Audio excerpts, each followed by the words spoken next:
नमस्कार दोस्तों, स्वागत है आप सबका एक नए यूनिट एरिया का 17 बीबीएससी के प्रैक्टिस सेट के साथ।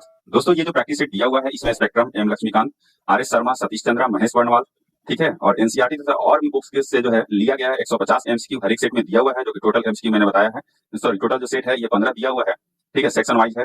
हिस्ट्री का जो 3 अलग जो सेट दिया हुआ था, मॉडर्न, मेडाइवल और एंशिएंट जो दिया हुआ है। मॉडर्न कंप्लीट हो चुका है, आज जो है एंशिएंट का किया जाएगा, ठीक है। इसके बाद जो है मेडाइवल किया जाएगा, ठीक है दोस्तों। पॉलिटी, जियो, साइंस, इकोनॉमिक्स और बिहार स्पेशल जो कि आने वाले 17 बीपीएससी के लिए बहुत ही महत्वपूर्ण है, ठीक है। तो इसका जो डेट तो पता चली गया है दोस्तों, बीपीएससी का एग्जाम कब होने वाला है, तो आप लोग जोरों शोरों से इसी में लग जाइए, रोज ही एमसीक्यू बनाइए, ठीक है। मैं ये नहीं कह रहा कि आप मेरे ही चैनल पर आकर बनाइए, कहीं भी आपको मिल रहा है, नया मिल रहा है, आप नया बनाइए, पुराना मिल रहा है, पुराना बनाइए, ठीक। चलिए स्टार्ट करते हैं दोस्तों। एक नया सेट जो कि एंशिएंट हिस्ट्री का दिया हुआ है, ठीक है। उससे पहले अगर आप लोग इस चैनल पर नए हैं तो प्लीज चैनल को आप लोग like and subscribe and share करके सपोर्ट जरूर कीजिए, ठीक है। जितने भी लोग देख रहे हैं प्लीज सब्सक्राइब जरूर कर लीजिए। तो स्टार्ट करते हैं दोस्तों आज के पहले क्वेश्चन से। और आज का जो पहला क्वेश्चन है वो है, पहला इसमें दिया हुआ है, रेडियो कार्बन डेटिंग पद्धति पुरातात्विक अवशेषों के तिथि निर्धारण की एक महत्वपूर्ण विधि है। इसमें से सत्य कथन बताना है दोस्तों। तो पहला जो है ये क्या है, ये सत्य कथन है। क्या है पहला, ये सत्य है, हमारा पहला सत्य हो गया। नेक्स्ट है, रेडियो कार्बन का अर्थ जीवन काल 10,000 वर्षों का होता है। 10,000 वर्षों का नहीं होता दोस्तों, 5,568 वर्षों का होता है, ना कि 10,000 वर्षों का। ये क्या हो गया दोस्तों, ये गलत हो गया। नेक्स्ट है, रेडियो कार्बन विधि द्वारा 10,000 साल पुरानी वस्तुओं का काल निर्धारण किया जा सकता है, जो कि क्या है दोस्तों, ये गलत दिया हुआ है। 10,000 साल 10,000 साल पुरानी वस्तुओं का नहीं, 70,000 साल से अधिक पुरानी वस्तुओं का काल निर्धारण नहीं किया जा सकता है, ठीक है। 70,000 जो है दिया हुआ है, 70,000 साल पुरानी वस्तुओं का काल निर्धारण नहीं किया जा सकता है, बाकी इससे पहले का किया जा सकता है। नेक्स्ट है, मृत वस्तुओं में भी कार्बन 14 यानी कि रेडियो कार्बन पद्धति के घटकों का विघटन असमान अनुपात में जारी रहता है। असमान अनुपात में नहीं जारी रहता दोस्तों, समान अनुपात में जो है ये घटती है, क्या है, समान अनुपात में ये घटते जाती है। ये भी क्या हो गया दोस्तों, ये भी गलत हो गया। तो हमारा आंसर क्या हो जाएगा, इसमें से सत्य कथन बताना था, तो पहला जो है केवल ये सत्य दिया है, ऑप्शन सी जो हो जाएगा हमारा राइट आंसर हो जाएगा। शिलालेखों एवं अन्य पुराने अभिलेखों के अध्ययन को क्या कहा जाता है, तो शिलालेखों एवं अन्य पुराने अभिलेखों के अध्ययन को जो है ये पैलियोग्राफी कहते हैं। क्या कहते हैं, पैलियोग्राफी कहते हैं। ऑप्शन ए जो हो जाएगा हमारा राइट आंसर हो जाएगा। आगे बढ़ते हैं, रिक्त स्थान की पूर्ति विकल्प में दिए गए उचित शब्दों के आधार पर कीजिए। इसमें पहला दिया, भारत में सबसे प्राचीन और पठनीय शिलालेख मौर्य सम्राट अशोक के हैं। वे आमतौर पर ईस्वी पूर्व 3री शताब्दी में डैश लिपि और डैश भाषा में किए गए थे। तो ब्राह्मी लिपि थी और प्राकृत भाषा में लिए गए थे, ठीक है। क्या हो जाएगा दोस्तों, ऑप्शन बी जो हो जाएगा हमारा राइट आंसर हो जाएगा। आगे बढ़ते हैं, नेक्स्ट जो दिया हुआ है, अशोक के शिलालेख सर्वप्रथम कब और किनके द्वारा पढ़े जा सके। तो अशोक के जो शिलालेख है ये 1837 ईस्वी में जेम्स प्रिंसेप द्वारा जो है ये पढ़ा गया था। ऑप्शन सी जो हो जाएगा राइट आंसर हो जाएगा। आगे बढ़ते हैं, सूची 1 में दिया हुआ है सूत्र साहित्य और सूची 2 में दिया हुआ विषय वस्तु, इसको क्या करना है, सुमेलित करना है, ठीक है। सही सही सुमेलित करना है दोस्तों। तो शुल्क सूत्र में जो है ये किस विषय वस्तु की बात की जाती है दोस्तों, तो शुल्क सूत्र में जो है ये गणित और ज्यामिति की बात की जाती है। स्रोत सूत्र में जो है ये राज्याभिषेक समारोह की बात होती है। और गृहस्थ सूत्र जो है इसमें जो है ये विभिन्न प्रकार के धार्मिक संस्कार मिलते हैं, ठीक है दोस्तों। इसकी जो है जानकारी मिलती है। तो पांचवा का हमारा आंसर क्या हो जाएगा, ऑप्शन बी हो जाएगा। आगे बढ़ते हैं, नेक्स्ट दिया हुआ है, वेदांगों की कुल संख्या, क्या कह रहा है, वेदांगों की कुल संख्या कितनी है। तो वेदांगों की कुल संख्या कितनी है दोस्तों, तो ये 6 है। कौन कौन से वेदांग है दोस्तों, शिक्षा है, व्याकरण है, निरुक्त है, छंद है, ज्योतिषी और कल्प है, ठीक है। ये क्या है, ये 6 वेदांग है, ठीक है दोस्तों। आगे बढ़ते हैं, नेक्स्ट है, दक्षिण भारत में पुरातात्विक खुदाई में ऐसे स्थल बहुतायत में मिले हैं जहां बड़े बड़े पत्थरों के बीच लोगों को उनके औजारों, हथियारों और अन्य सामग्रियों के साथ दफनाया गया है। इसे क्या कहा जाता है, तो इसे मेगालिथ कहा जाता है। क्या कहा जाता है, मेगालिथ कहा जाता है। आगे बढ़ते हैं, नेक्स्ट दिया हुआ है, सूची 1 में दिया हुआ है नवपाषाणकालीन बस्तियां तथा सूची 2 में दिया हुआ है अवस्थिति। इसको क्या करना है, सुमेलित करना है। तो चिरांद जो है, चिरांद कहाँ है दोस्तों, तो चिरांद जो है ये बिहार के सारण डिस्ट्रिक्ट में है। बुर्जहोम कहाँ है, तो बुर्जहोम जो है ये कश्मीर में है। कोल्डिहवा, ठीक है, तो कोल्डिहवा कहाँ है, तो ये उत्तर प्रदेश में है। कहाँ, उत्तर प्रदेश में।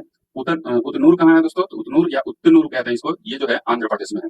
और पिकिल हिल जो है, पिकिल हिल ये कहाँ है दोस्तों, तो पिकिल हिल जो है ये कर्नाटक में है। हमारा आंसर क्या हो जाएगा, हमारा आंसर जो होगा ऑप्शन डी हो जाएगा। क्या हो जाएगा, ऑप्शन डी जो हो जाएगा हमारा राइट आंसर हो जाएगा। आगे बढ़ते हैं, निम्नलिखित कथनों पर विचार करें। भारतीय उपमहाद्वीप में नवपाषाण युग ईस्वी पूर्व 7वीं शताब्दी के आसपास शुरू हुआ माना जाता है। दूसरा है, नवपाषाण काल के लोग पहाड़ी वस्तुओं से दूर भी बस्तियां स्थापित करने में सफल रहे, ठीक है दोस्तों। तो पहला क्या है दोस्तों, इसमें से सत्य बताना है, तो पहला जो दिया हुआ हमारा सत्य दिया हुआ है। नेक्स्ट जो दिया हुआ है, नवपाषाण काल के लोग जो है पहाड़ी वस्तुओं से दूर भी बस्तियां स्थापित करने में सफल रहे थे। ये कभी भी दूर बस्तियां स्थापित करने में सफल नहीं रहे थे, ये पहाड़ों के गुफाओं में ही हमेशा रहने के लिए बाध्य थे, ठीक है दोस्तों। बाध्य थे इसलिए क्योंकि पशु वगैरह से ही ये लोग अपना पेट पालन करते थे, ठीक है। तो हमारा आंसर क्या जाएगा, केवल पहला क्या है, ये सत्य है, और दूसरा क्या है, गलत है। उन स्थल युगों की पहचान कीजिए जहां नवपाषाण कालीन हड्डियों और औजार बहुतायत में प्राप्त हुए हैं, ठीक है। तो कौन सा है दोस्तों, तो वो है आपका पहला दिया चिरांद ब्रह्मगिरी, जो कि गलत है। बुर्जहोम, सेनुआर, बुर्जहोम, चिरांद, ऑप्शन सी जो है हमारा राइट आंसर हो जाएगा, ठीक है दोस्तों। आगे बढ़ते हैं, नेक्स्ट है, प्रसिद्ध नवपाषाण कालीन स्थल सेनुआर बिहार के किस जिले में स्थित है। तो सेनुआर जो है ये रोहतास डिस्ट्रिक्ट में ठीक है, ये स्थित है। यह कैमूर पहाड़ी इलाके के रोहतास जिले में स्थित है। ये अब जान लीजिए, बहुत ही इंपॉर्टेंट क्वेश्चन है दोस्तों, क्योंकि रोहतास से बहुत ही ज्यादा क्वेश्चन आता है। आगे बढ़ते हैं। नेक्स्ट दिया हुआ है, निम्नलिखित में से किस पुरातात्विक स्थल के कब्र में मृतक के साथ पालतू कुत्ते के दफनाए जाने के साक्ष्य प्राप्त हुए हैं? तो कहाँ प्राप्त हुए दोस्तों? तो ये बुरजोम में प्राप्त हुए। बुरजोम कहाँ है? कश्मीर में जो है, श्रीनगर से 16 किलोमीटर उत्तर पश्चिम में। निम्नलिखित ताम्रपाषाण संस्कृतियों पर विचार कीजिए। उपयुक्त में से सही क्रमिक क्रम क्या है, ये बताना है। तो कायथा यानी कि कायथ ताम्रपाषाण संस्कृति, ठीक है, इसका कालक्रम जो है वो कब से कब तक है दोस्तों, ये बताना है। तो 2000 से 1800 ईस्वी पूर्व में ये मध्य प्रदेश में है दोस्तों। कब से कब तक है? 2000 से 1800। आप लोग ध्यान से सुन लीजिएगा, लिखने में थोड़ा सा प्रॉब्लम हो रही है। जोरवे संस्कृति जो है, ये जो है महाराष्ट्र में है। 1400 ईस्वी पूर्व से 700 ईस्वी पूर्व में इसका कार्यकाल है, ठीक है। उसके बाद है अहर ताम्रपाषाण संस्कृति। क्या है? अहर ताम्रपाषाण संस्कृति। ये जो है बनास घाटी, जो कि राजस्थान में 2100 से 1500 ईस्वी पूर्व। और लास्ट है मालवा संस्कृति। जो मालवा संस्कृति है, ये मध्य प्रदेश में पड़ता है दोस्तों, 1700 से 1200 ईस्वी पूर्व। ठीक है, तो हमारा आंसर क्या हो जाएगा? इसके अकॉर्डिंग हमारा आंसर हो जाएगा ऑप्शन सी हो जाएगा, CADB। आगे बढ़ते हैं। सूची 1 में दिया ताम्रपाषाण संस्कृति का स्थल तथा सूची 2 में दिया हुआ अवस्थिति। इसका क्या करना है? सुमेलन करना है। पांडु राजधीवी, ये जो स्थल है ये कहाँ स्थित है दोस्तों? पांडु राजधीवी। तो ये जो है आपका पश्चिम बंगाल में। कहाँ? पश्चिम बंगाल में। तीसरा हो जाएगा गणेश्वर। कहाँ स्थित है दोस्तों? तो गणेश्वर जो है ये गणेश्वर जो है ये मध्य प्रदेश में, राजस्थान में। गणेश्वर कहाँ है? राजस्थान में है। एरन कहाँ है दोस्तों? तो एरन जो है ये मध्य प्रदेश में है। इनाम गांव कहाँ है? तो इनाम गांव जो है ये महाराष्ट्र में है। ठीक है दोस्तों, हमारा आंसर क्या हो जाएगा? आंसर जो हो जाएगा ऑप्शन बी जो हो जाएगा हमारा राइट आंसर हो जाएगा। ठीक है, 3 4 5 1। आगे बढ़ते हैं। नेक्स्ट निम्नलिखित कथनों पर विचार करें। क्या है? निम्नलिखित कथनों पर विचार करें। इसमें से कौन सा कथन सही है, ये बताना है। तो पहला कथन दिया हुआ है, महाराष्ट्र के जोड़वे संस्कृति का विकास मुख्यतः प्रवरा नदी के किनारे हुई थी। जो कि क्या है दोस्तों? ये सही दिया हुआ है, प्रवरा नदी के किनारे ही हुई थी। नेक्स्ट जोड़वे संस्कृति का विकास 2000 ईस्वी पूर्व से लेकर 1800 ईस्वी पूर्व तक हुआ था। जो कि अभी मैंने पहले ही बताया दोस्तों, जोड़वे संस्कृति का जो विकास है ये कब से कब तक? 1400 ईस्वी पूर्व से 700 ईस्वी पूर्व के बीच हुआ था। ठीक है, तो ये क्या हो गया दोस्तों? गलत हो गया। इस संस्कृति पर दक्षिण के नौपाषाण संस्कृति के तत्व भी विद्यमान पाए गए हैं। जो कि सही दिया हुआ है। जोड़वे संस्कृति का सबसे बड़ा स्थल नेवासा है। ठीक है, नेवासा जो है ये जोड़वे संस्कृति का सबसे बड़ा स्थल नहीं है, ये गलत हो गया दोस्तों। कौन सा है? वो दायमाबाद है। क्या है? दायमाबाद। हमारा आंसर क्या है दोस्तों? हमारा आंसर हो जाएगा ऑप्शन बी। पहला और तीसरा क्या है? सत्य है। आगे बढ़ते हैं। किस ताम्रपाषाणकालीन स्थल के लोग विविध प्रकार के अनाज जैसे बेर, अलसी, कपास, राई, बाजरा, मोटे अनाज आदि का उत्पादन बहुतायत में किया करते थे? ठीक है, तो ये किस ताम्रपाषाणकालीन स्थल के लोग करते थे दोस्तों? तो ये था नवादा टोली। ठीक है, नवादा टोली कहाँ है? तो महाराष्ट्र में जो है नर्मदा नदी के किनारे स्थित ये नवादा टोली है। निम्नलिखित में किस ताम्रपाषाणकालीन स्थल का संबंध बिहार से नहीं है? सेनुआर बिहार से ही है। खैराडी जो है बिहार से नहीं है दोस्तों, ये उत्तर प्रदेश में है। सोनपुर है, ताराडी, ये सब बिहार से है। ठीक है दोस्तों, आगे बढ़ते हैं। खैराडी हमारा क्या हो जाएगा? आंसर हो जाएगा। स्थल ये संबंधित नहीं है। नेक्स्ट है कथन ए और कारण आर पर विचार कीजिए तथा नीचे दिए गए विकल्प के आधार पर सही उत्तर का चयन कीजिए। कथन ए में दिया हुआ है, ताम्रपाषाणकालीन लोग मवेशी जैसे भेड़, बकरी आदि पालते थे और उन्हें आंगन में बांधते थे। जो कि क्या है दोस्तों? सही है। कारण दिया हुआ है, उन जानवरों का उपयोग दूध एवं गव्य उत्पादों के लिए किया जाता था। जो कि क्या है दोस्तों? ये गलत है। ठीक है, पालतू जानवरों का जो उपयोग है खाने के लिए होता था और दूध अन्य गव्य उत्पादों के लिए उनका इस्तेमाल नहीं किया जाता था। यानी कि हमारा आंसर क्या हो जाएगा? आंसर हो जाएगा ऑप्शन सी, ए सही है पर आर गलत है। हड़प्पा सभ्यता के संबंध में निम्नलिखित कथनों पर विचार कीजिए। पहला इसमें कथन दिया हुआ है, इसमें से कौन सा कथन सत्य है ये बताना है दोस्तों। तो पहला जो कथन दिया हुआ है इसमें वो है, हड़प्पा सभ्यता का पूर्व में विस्तार मेरठ उत्तर प्रदेश तक था। ठीक है, मेरठ के उत्तर प्रदेश तक था। जो कि क्या है दोस्तों? ये सही दिया हुआ है। अभी तक भारतीय उपमहाद्वीप में लगभग 2800 हड़प्पा स्थलों की पहचान की जा चुकी है। ये भी सही दिया हुआ है। हड़प्पा सभ्यता ईस्वी पूर्व की तीसरी और दूसरी शताब्दी की दुनिया की सबसे बड़ी सभ्यता संस्कृति थी। जो कि ये भी सही दिया हुआ है। नेक्स्ट है, हड़प्पा नामक स्थल पाकिस्तान के सिंध प्रांत में स्थित है। ये है दोस्तों गलत दिया हुआ है, क्योंकि ये कहाँ है? पंजाब प्रांत में है। कहाँ है? पंजाब प्रांत में है। हमारा आंसर क्या हो जाएगा? ऑप्शन बी हो जाएगा हमारा राइट आंसर। आगे बढ़ते हैं। नेक्स्ट दिया हुआ है, सूची 1 में हड़प्पा सभ्यता का स्थल है तथा सूची 2 में अवस्थिति दिया हुआ है। ठीक है, इनको क्या करना है? मिलान करना है सही सही। तो पहला दिया हुआ है कालीबंगा। तो कालीबंगा कहाँ है दोस्तों? सबको पता होगा, राजस्थान में है। बनवाली कहाँ है? बनवाली जो है ये हरियाणा में है। कहाँ है? हरियाणा में। आलमगीरपुर जो है ये उत्तर प्रदेश में है। ठीक है, धौलावीरा कहाँ है दोस्तों? तो धौलावीरा गुजरात में है। और दाइमाबाद महाराष्ट्र में। ठीक है, हमारा आंसर क्या हो जाएगा दोस्तों? हमारा आंसर हो जाएगा ऑप्शन डी हो जाएगा। क्या? ऑप्शन डी हो जाएगा हमारा राइट आंसर हो जाएगा। आगे बढ़ते हैं। मोहनजोदड़ो से प्राप्त महान स्नानागार का परिमाप था। तो इसका परिमाप क्या था दोस्तों? लंबाई जो था 11.88 मीटर था। चौड़ाई जो था 7.01 मीटर था। गहराई जो है 2.43 मीटर है। इसके अकॉर्डिंग जो हमारा आंसर हो जाएगा वो हो जाएगा ऑप्शन डी। आगे बढ़ते हैं। नेक्स्ट है, रिक्त स्थानों की पूर्ति विकल्प में दिए गए उचित शब्द के आधार पर कीजिए। कालीबंगा डैश हिस्से में भी ईंटों के चबूतरे हैं जिसका इस्तेमाल अन्नागार के लिए हुआ होगा। ठीक है, तो कालीबंगा के दक्षिणी हिस्से में, कहा? कालीबंगा के दक्षिणी हिस्से में भी ईंटों के चबूतरे हैं जिसका इस्तेमाल अन्नागार के लिए हुआ होगा। नेक्स्ट है, हड़प्पा सभ्यता किस धातु युग से संबंधित मानी जाती है? तो सबको पता होगा दोस्तों, कांस्य युगीन है। ठीक है, आगे बढ़ते हैं। हड़प्पा सभ्यता की लिपि की खोज कब हुई थी? तो हड़प्पा सभ्यता की लिपि की जो खोज हुई थी वो 1853 में हुई थी और 1923 तक सारे लिपियों का खोज हो चुका था। आगे बढ़ते हैं। मेसोपोटामिया और हड़प्पा सभ्यता के नगरों के बीच व्यापारिक गतिविधियों के पर्याप्त साक्ष्य प्राप्त हुए हैं। मेसोपोटामिया के ग्रंथों में हड़प्पाई क्षेत्रों के लिए किस नाम का प्रयोग किया गया है? तो किस नाम का जो है प्रयोग किया गया है दोस्तों, सबको पता होगा, मेलुहा नाम से इसका प्रयोग किया गया है मेसोपोटामिया का। ठीक है दोस्तों, वीडियो अच्छी लगी तो लाइक एंड सब्सक्राइब जरूर कर दीजिएगा, जितने भी लोग देख रहे हैं कम से कम सब्सक्राइब और लाइक जरूर कर दीजिएगा। ठीक है दोस्तों, आगे बढ़ते हैं। हड़प्पा सभ्यता के मोहरों पर 3 सींग वाले सिर के एक योगी की मुद्रा चित्रित है, जिसके पास कुछ पशुओं के चित्र भी उत्कीर्ण किए गए मिलते हैं। उन पशुओं में किस पशु का चित्र उन मोहरों में नहीं पाया गया है? तो उन मोहरों में जो है किस पशुओं का चित्र नहीं पाया गया है? तो ये जो है बैल हो जाएगा, बैल का जो है चित्र नहीं पाया गया है। नेक्स्ट है, कांस्य से निर्मित एक अर्धनग्न महिला नर्तकी की मूर्ति हड़प्पा सभ्यता के किस स्थल से प्राप्त हुई है? तो किस स्थल से प्राप्त हुई है? तो ये हड़प्पा स्थल से प्राप्त हुई है। आर्य शब्द किस बात का संकेतक है? तो आर्य शब्द जो है एक सांस्कृतिक समुदाय का संकेतक है। किसका है? एक सांस्कृतिक समुदाय का संकेतक है। नेक्स्ट दिया सूची 1 में भारोपीय भाषा से जुड़े अभिलेख तथा सूची 2 में दिया हुआ है उनकी प्राप्ति का स्थान को सुमेलित करना है। ठीक है दोस्तों, तो कशिश अभिलेख जो है ये जो है कहां से प्राप्त हुआ है? तो कशिश अभिलेख जो है ये इराक से प्राप्त हुआ है। कहां से? इराक से प्राप्त हुआ है। हित्तित अभिलेख जो है ये तुर्की से प्राप्त हुआ है। मितानी अभिलेख जो है ये ईरान से प्राप्त हुआ है। इसके अकॉर्डिंग जो हमारा आंसर हो जाएगा वो क्या हो जाएगा दोस्तों? ऑप्शन सी हो जाएगा। ऑप्शन सी जो हो जाएगा हमारा राइट आंसर हो जाएगा। आगे बढ़ते हैं। नेक्स्ट जो दिया हुआ है, कथन ए और कारण आर पर विचार करें तथा नीचे दिए गए विकल्प की सहायता से सही उत्तर का चयन करें। ठीक है, कथन में दिया हुआ है इंडो आर्यन समुदाय के लोग कल कबीलाई और गैर कबीलाई संघर्ष में हर जगह सफल रहे। ठीक है, ये जो दिया हुआ है दोस्तों ये सही दिया हुआ है। क्या है? सही दिया हुआ है। दूसरा है कारण जो है इंडो आर्यन के पास अश्वयुक्त रथ, कवच यानी वर्मन और बेहतर हथियार थे। ये भी क्या है दोस्तों? सही दिया हुआ है। यानी कि हमारा आंसर क्या है दोस्तों? इसका सही भी व्याख्या भी जो है सही किया गया है। ऑप्शन ए जो हो जाएगा हमारा राइट आंसर हो जाएगा। निम्नलिखित ऋग्वैदिक संस्थाओं पर विचार करें। सभा है, समिति है, विद्वत है और गण है। उपयुक्त में से किन संस्थाओं में महिलाओं भी भाग लेती थी? महिला भी जो है भाग लेती थी। तो कौन सी संस्था थी दोस्तों? तो वो था सभा और विद्वत। क्या था दोस्तों? सभा और विद्वत में क्या करती थी? महिलाएं भाग लेती थी। ठीक है, इसमें जो है ऋग्वेद में सभा, समिति, विद्वत और गण जैसे कई कबीलाएं या नातेदारी आधारित जन समूह का उल्लेख भी मिलता है।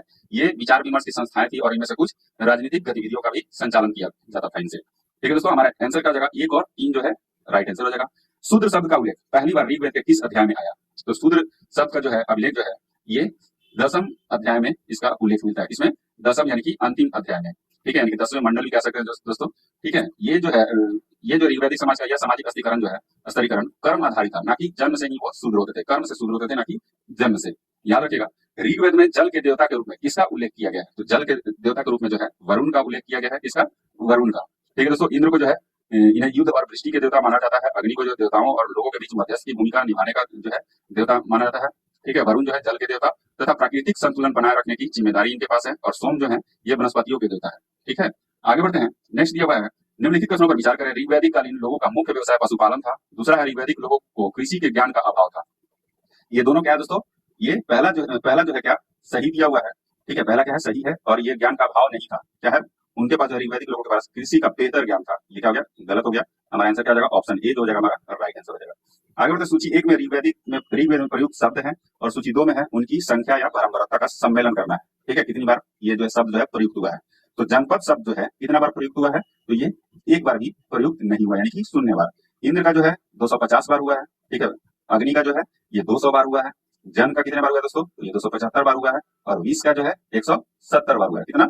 170 बार हुआ है। इसके अकॉर्डिंग जो हमारा आंसर हो जाएगा वो क्या हो जाएगा? वो हो जाएगा ऑप्शन बी। क्या हो जाएगा? ऑप्शन बी जो हो जाएगा हमारा राइट आंसर हो जाएगा। आगे बढ़ते हैं। ऋग्वेद में किस नदी को सबसे पवित्र माना गया है? तो सरस्वती नदी को जो है सबसे पवित्र माना गया है। ठीक है, इसे नदी तमा या सर्वश्रेष्ठ या सबसे पवित्र नदी कहा गया है। ठीक है, ऋग्वेद में जो है इसे नदी तमा कहते हैं। निम्नलिखित में से कौन सा उत्तर वैदिक जनपद अपने दार्शनिक राजाओं और ब्राह्मण धर्मशास्त्रियों के लिए विशेष रूप से प्रसिद्ध था? ठीक है, तो कौन सा उत्तर वैदिक जनपद था दोस्तों? तो वो था पंचाल। कौन था?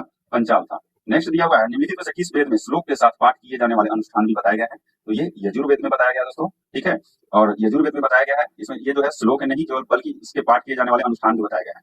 ठीक है, सामवेद में क्या है? इस वेद में जो है ऋग्वेद के सूक्तों को चुनकर उनका संशोधित संग्रह किया गया ताकि उसे लयबद्ध गाने योग्य बनाया जा सके। ठीक है, अथर्ववेद में क्या दोस्तों? तो इस वेद में के जरिए जो है अनार्यों के विश्वासी और प्रथाओं के बीच की जानकारी मिलती है।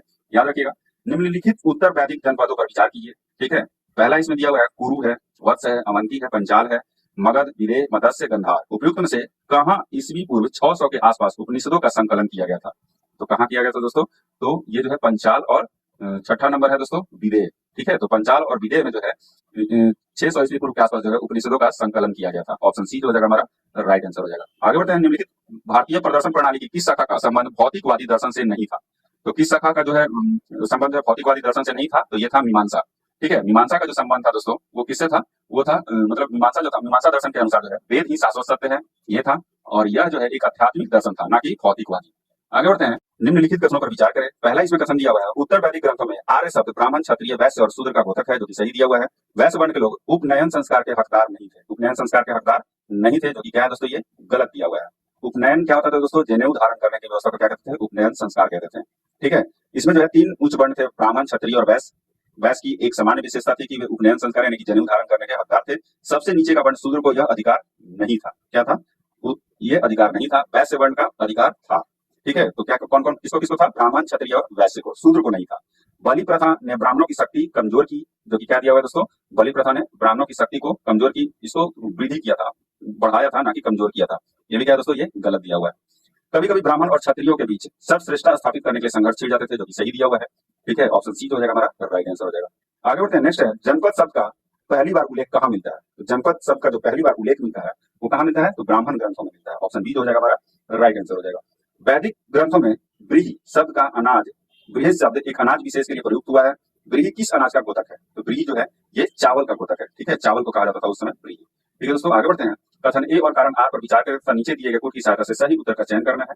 ठीक है, पहला जो इसमें दिया हुआ है कथन जो है, उत्तर वैदिक काल में वर्ण विभेद उतना गहरा नहीं हो पाया था, जो कि सही दिया हुआ है। कारण है, राजा के राज्याभिषेक से जुड़े कई सार्वजनिक अनुष्ठानों में शूद्र हिस्सा लेते थे, जो कि क्या है, ये भी सही दिया हुआ है।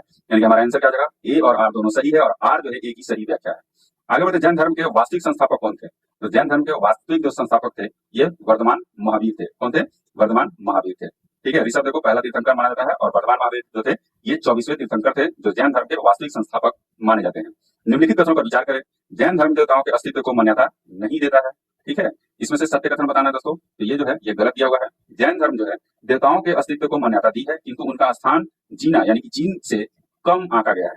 ठीक है, ये क्या हो गया, गलत हो गया। जैन धर्म में जीन जीना को सर्वोच्च स्थान दिया गया है, जो कि क्या है, सही दिया हुआ है। जैन धर्म वर्ण व्यवस्था की निंदा करता है। जैन धर्म जो है वर्ण व्यवस्था की है निंदा नहीं करता है। क्या निंदा नहीं करता है? हमारा आंसर क्या हो जाएगा, इसमें सत्य कथन केवल दूसरा हो जाएगा। आगे बढ़ते हैं, नेक्स्ट दिया हुआ है, जैन धर्म के संबंध में निम्नलिखित कथनों पर विचार करें। पहला इसमें दिया हुआ है, इसमें सत्य कथन बताना दोस्तों, जैन धर्म के सिद्धांतों के प्रचार के लिए पाली भाषा को अपनाया गया। पाली भाषा को नहीं, प्राकृतिक भाषा को अपनाया गया था। प्राकृतिक भाषा को जो है अपनाया गया था। पहला जो है ये गलत हो गया। दूसरा दिया हुआ है, अधिकांश जैन धर्म से जुड़े साहित्य की रचना अर्थमाक्ति में किया गया था, जो कि सही दिया हुआ है दोस्तों। आगे बढ़ते हैं, अर्थमाक्ति को ही प्राकृतिक भाषा कहते हैं। 6ठी शताब्दी में पाटलिपुत्र में जैन ग्रंथों के संकलन का काम पूरा किया गया था, जो कि क्या है दोस्तों, ये गलत दिया हुआ है। ठीक है, जैन ग्रंथों का संकलन का कार्य जो है 6ठी शताब्दी ईस्वी पूर्व में पाटलिपुत्र में नहीं बल्कि वल्लभी गुजरात में पूरा किया गया था। जैन धर्मावलंबियों ने कन्नड़ भाषा के विकास में पर्याप्त योगदान दिया, जो कि क्या है दोस्तों, ये सही दिया हुआ है। हमारा आंसर क्या हो जाएगा, ऑप्शन सी। 2 और 4 क्या है, सत्य है। आगे बढ़ते हैं, गौतम बुद्ध का जन्म हुआ। तो गौतम बुद्ध का जो जन्म हुआ था ये कब हुआ था? तो ये जो है महावीर स्वामी के लगभग 27 वर्ष पहले हुआ था। कब हुआ था? महावीर स्वामी के 27 वर्ष पहले हुआ था। ऑप्शन ए हो जाएगा हमारा राइट आंसर हो जाएगा। गौतम बुद्ध का जन्म कब हुआ था दोस्तों? 567 ईस्वी पूर्व, और महावीर का जन्म कब हुआ था? 540 ईस्वी पूर्व। ठीक है, तो इसको घटा सकते हैं आप लोग। किस बौद्ध ग्रंथ में गाय को भोजन क्या करा है? गाय को भोजन, सौंदर्य, शक्ति और सुख प्रदान करने वाला बताया गया है। ठीक है, तो ये सूत निपात में बताया गया। किसमें?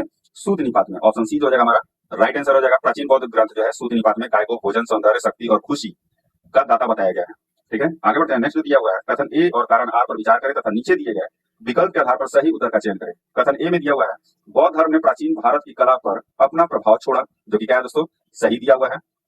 कारण है, भारत में पूजा की जाने वाली प्रारंभिक मानव मूर्तियां संभवतः गौतम बुद्ध की थी। ये भी क्या है दोस्तों, सही दिया हुआ है। लेकिन क्या है, कारण जो है कथन का सही व्याख्या नहीं करता, इसलिए क्या है, हमारा आंसर क्या हो जाएगा, ऑप्शन बी हो जाएगा हमारा राइट आंसर हो जाएगा। रिक्त स्थानों की पूर्ति विकल्प में दिए गए उचित शब्द के आधार पर कीजिए। यूनानी और भारतीय शिल्पकारों ने एक साथ मिलकर भारत के उत्तर पश्चिम की सीमाओं पर कई नई कला का सृजन किया, जिसे डैश के रूप में जाना जाता है। तो किस रूप में जाना जाता है दोस्तों? तो ये गंधार कला के रूप में जाना जाता है। ऑप्शन डी हो जाएगा हमारा राइट आंसर हो जाएगा। नेक्स्ट दिया हुआ है, जैन मठों को क्या कहा जाता था? तो जैन मठों को जो है बसादिश कहा जाता था। क्या? बसादिश कहा जाता था। ठीक है, चैत्य को क्या कहा जाता था? बौद्ध धर्म का पूजा स्थल था। विहार क्या था? बौद्ध भिक्षुओं के रहने का स्थान या मठ कहलाता था। स्तूप जो था गौतम बुद्ध के जीवाश्मों के ऊपर निर्मित कलात्मक संरचना था। ठीक है दोस्तों, आगे बढ़ते हैं, नेक्स्ट है, निम्नलिखित राजवंशों पर विचार कीजिए। ठीक है, पहला दिया हुआ है शिशुनाग वंश, मौर्य वंश, नंद वंश, हिरण्य वंश। उपयुक्त में से राजवंशों के मगध पर शासन करने के क्रम को कौन सा विकल्प उचित रूप से प्रस्तुत करता है? तो शिशुनाग वंश का जो कार्यकाल था ये 412 से 344 ईस्वी पूर्व तक था। मौर्य वंश का कब से कब तक शासन किया दोस्तों? तो 322 ईसा पूर्व से 185 ईसा पूर्व। ठीक है, नंद वंश का शासन कब से कब तक रहा? तो 344 ईस्वी से ईसा पूर्व से 322 ईसा पूर्व। ठीक है, सब ईसा पूर्व में दोस्तों, याद रखिएगा, मिस्टेक हो जाए तो इसको थोड़ा सा ध्यान में दीजिएगा। हिरण्य वंश 544 से ईसा पूर्व से 412 ईसा पूर्व तक। इसके अकॉर्डिंग हमारा आंसर हो जाएगा ऑप्शन डी हो जाएगा। क्या हो जाएगा? Option D, DACB। आगे बढ़ते कथन ए और कारण आर पर विचार करें तथा नीचे दिए गए विकल्प के आधार पर सही उत्तर का चयन करें। कथन ए दिया हुआ है जो ईस्वी पूर्व 6ठी शताब्दी से पूर्वी उत्तर प्रदेश और पश्चिमी बिहार में बड़े प्रादेशिक राज्यों के गठन की परिस्थितियां पैदा हुई, जो कि क्या है दोस्तों, ये सही दिया हुआ है। नेक्स्ट है लोहे का बढ़ता अनुप्रयोग उपयुक्त परिस्थितियों का सर्वाधिक उत्तरदायी कारक था, जो कि क्या है, सही दिया हुआ है। और इसका जो व्याख्या भी है वो भी सही दिया हुआ है दोस्तों, आर ए की सही व्याख्या भी करता है। ऑप्शन ए जो हो जाएगा हमारा राइट आंसर हो जाएगा। महाजनपद दिया हुआ है सूची 1 में और राजधानी दिया हुआ है सूची 2 में। ठीक है, तो वत्स का जो राजधानी है ये कहाँ था दोस्तों, तो ये इलाहाबाद था। कौशल की राजधानी कहाँ थी, तो श्रावस्ती थी। मल्ल का राजधानी कहाँ था, तो मल्ल का राजधानी कुशीनगर या कुशीनारा इसको कहते हैं। ठीक है, कुशीनारा या कशिया कहते हैं। अवंती का महिष्मती था दोस्तों। ठीक है, केजीएफ में आपने सुना होगा। ठीक है, केजीएफ में नहीं, शायद कौन सा मूवी था पता नहीं याद है। अवंती महिष्मती। ठीक है, तो हमारा आंसर क्या होगा दोस्तों, हमारा आंसर हो जाएगा ऑप्शन ए। ठीक है दोस्तों, आप ही लोग बता दीजिएगा कमेंट करके कौन सा मूवी था उसमें महिष्मती थी, महिष्मती सम्राट था। 56 में दिया हुआ है दोस्तों, ईस्वी पूर्व 5वीं शताब्दी के मध्य में अफगानिस्तान और दक्षिण पूर्वी मध्य एशिया तक के भौगोलिक क्षेत्र के संस्कृत के प्रसिद्ध व्याकरणाचार्य पाणिनि ने कितने जनपदों के होने का उल्लेख किया था। ठीक है, तो कितने जनपदों का होने का उल्लेख किया है, तो ये 40 जनपदों का होने का उल्लेख किया है। निम्नलिखित में से मगध का कौन सा शासक ने कलिंग पर विजय प्राप्त की और विजय पदक के रूप में जीना की मूर्ति उठाकर ले आया था, तो कौन था दोस्तों, तो वो महापद्म नंद था। ठीक है, आगे बढ़ते हैं। ईरानी शासक डेरियस ने कब भारत के उत्तर पश्चिमी क्षेत्रों पर आक्रमण किया था, तो कब किया था दोस्तों, ये 516 ईस्वी पूर्व में किया था। ऑप्शन ए जो हो जाएगा हमारा राइट आंसर हो जाएगा। नेक्स्ट है भारत ईरान के संबंधों पर निम्नलिखित कथनों पर विचार करें, इनमें से कौन सा कथन सही है ये बताना है। तो पहला दिया हुआ है ईरानी लेखक भारत में लेखन का एक रूप लेकर आए जिसे खरोष्टी लिपि कहा जाता था, जो कि सही दिया हुआ है। नेक्स्ट खरोष्टी लिपि जो है बाएं से दाएं की तरफ लिखी जाती थी, जो कि ये गलत दिया हुआ है दोस्तों, दाएं से बाएं की ओर लिखी जाती थी, ना कि बाएं से दाएं की ओर। मौर्य शिल्प कला पर भी ईरान प्रभाव देखा जा सकता है। मौर्य शिल्प कला पर भी क्या देखा जा सकता है, ईरान का प्रभाव देखा जा सकता है, जो कि सही दिया हुआ है। भारत में पंचचीन सिक्के यानी कि पंचमार्क सिक्के जो है ईरानी संबंधों से प्रेरित होकर विकसित हुए थे, जो कि ये गलत दिया हुआ है दोस्तों, इसका कोई साक्ष्य नहीं मिला है। ठीक है, कि ईरानी जो है संबंधों से प्रेरित होकर विकसित हुए थे। हमारा आंसर क्या हो जाएगा, पहला और तीसरा क्या है, ये सही दिया हुआ है। ऑप्शन बी हो जाएगा हमारा राइट आंसर हो जाएगा। सिकंदर के आक्रमण के समय भारत के उत्तर पश्चिमी क्षेत्र में पोरस नामक एक प्रसिद्ध शासक का राज्य था। पोरस ने सिकंदर का बहादुरी से सामना किया। पोरस का राज्य किन नदियों के बीच स्थित था, चिनाब और झेलम नदियों के बीच में उसका राज्य स्थित था। ऑप्शन सी हो जाएगा हमारा राइट आंसर हो जाएगा। नेक्स्ट है सिकंदर के आक्रमण के समय मगध पर किस वंश का शासन था, तो मगध पे जो है किस वंश का शासन था, तो ये नंद वंश का था। ठीक है, किसका था दोस्तों, तो ये नंद वंश का था। और उस वक्त जो है मगध पर नंद वंश का शासन था, जो कि 340 से 323 ईसा पूर्व का इसका शासन काल रहा है दोस्तों। ठीक है, नंद का जो है घनानंद जो था दोस्तों, ये अलोकप्रिय शासक था। ठीक है, आगे बढ़ते हैं। नेक्स्ट दिया भारत में द्वितीय नगरीकरण की प्रक्रिया कब और कहां से प्रारंभ हुई मानी जाती है, तो ये 5वीं शताब्दी ईसा पूर्व से मध्य गंगा घाटी से प्रारंभ हुई मानी जाती है। कब, 5वीं शताब्दी ईसा पूर्व मध्य गंगा घाटी से। ऑप्शन सी हो जाएगा हमारा राइट आंसर हो जाएगा। बुद्ध काल ईस्वी पूर्व 5वीं शताब्दी में वर्षकार और दीर्घचरायन नामक 2 प्रभावशाली मंत्रियों का उल्लेख किया गया है। उन दोनों का संबंध क्रमशः किस महाजनपद से था, तो उनका जो है वर्षकार का जो था वो मगध से था और दीर्घचरायन का जो था वो कौशल से था। ठीक है, मगध और कौशल। ऑप्शन बी हो जाएगा हमारा राइट आंसर हो जाएगा। आगे बढ़ते हैं। ईस्वी पूर्व 300 के आसपास नगरीकरण के कारण जनसंख्या में काफी वृद्धि हुई थी। निम्नलिखित नगरों में को उनकी जनसंख्या के हिसाब से अवरोही क्रम यानी कि घटते हुए क्रम में संयोजित करें। पहला दिया हुआ है बेशनगर। क्या है, बेशनगर पहले ये जान लीजिए दोस्तों, किसका कितना जनसंख्या था, तो पाटलिपुत्र का 2,70,000 था, मथुरा का 60,000 था। बेशनगर यानी कि विदिशा में जो है 48,000 लोग रहते थे, कौशाम्बी में 40,000 और उज्जैन में 38,000 लोग रहते थे। ठीक है, तो इसके अकॉर्डिंग हमारा आंसर क्या आ जाएगा, इसके अकॉर्डिंग हमारा आंसर हो जाएगा ऑप्शन सी हो जाएगा। 2, 3, 1, 5, 4। आगे बढ़ते हैं। प्राकृतिक ग्रंथों में किस नगर को बनियागामा अर्थात व्यापारियों की बस्ती कहा गया है। ठीक है, तो किसको कहा गया दोस्तों, ये चंपा को कहा गया है। प्रसिद्ध यूनानी राजदूत मेगास्थनीज ने पाटलिपुत्र नगर के लिए किस नाम का प्रयोग किया है, तो ये पोलीब्रोथा का किया है दोस्तों, किसका, पोलीब्रोथा का। आगे बढ़ते हैं। रिक्त स्थानों की पूर्ति विकल्प में दिए गए उचित शब्दों के आधार पर कीजिए। अशोक का इतिहास उनके अभिलेखों के आधार पर पुनर्निर्मित है जिसकी संख्या डैश है और डैश और जो डैश तरह से वर्गीकृत किए गए हैं। ठीक है, तो जिसकी संख्या कितनी है दोस्तों, तो ये 39 है। और कितने तरह से वर्गीकृत किए गए हैं, तो ये 5 तरीके से वर्गीकृत किए गए हैं। कौन कौन सा है, बृहद शिलालेख है, लघु शिलालेख है, विशिष्ट शिलालेख, बृहद स्तंभ लेख और लघु स्तंभ लेख है। ठीक है, हमारा आंसर क्या आ जाएगा, ऑप्शन सी हो जाएगा हमारा राइट आंसर हो जाएगा। आगे बढ़ते हैं। निम्नलिखित भाषाओं पर विचार कीजिए। उपयुक्त में से किन भाषाओं में अशोक के अभिलेख लिखे पाए गए हैं, तो किन भाषाओं में लिखे पाए गए हैं दोस्तों, तो ये है प्राकृतिक भाषा।